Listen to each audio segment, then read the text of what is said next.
Ha, молодец. Qo'ling ushlab ol. Ushlab ol. Ha, qiluvdikda. Yaxshi chiqqan. Mana. Ana. Mana. Ana. Nafas ol. Nafas ol. Mana bunisidan nafas olaman. Mana shu kichkinagina ignachani ham ba'zi bolalar sezadi. Oddiy vip xatna qilayotganimizda ham bola shuni og'rig'ini ham sezmasin deb sedatsiya qilinadi. Sedatsiya ostida qilinadigan xatnamiz bunda sedatsion preparatlar ishlatiladi. Bu hozirgi zamonda eng zamonaviy, eng bezarar bo'lgan usul hisoblanadi. Bu tez ta'sir qiladi. Xatna tugashi bilan tez tarqab ketadi.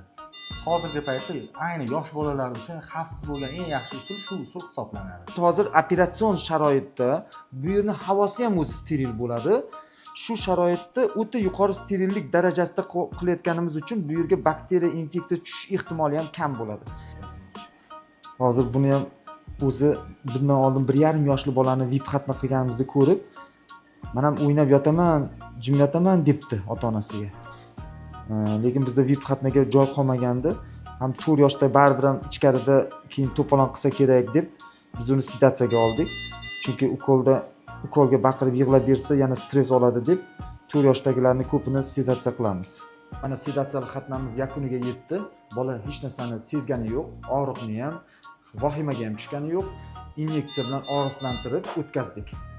Sedatsiyali xatnani mana shunaqa 4 yoshdagi yoki qo'rquvi kuchli bo'lganlarga tavsiya qilamiz, stress olmasligi uchun.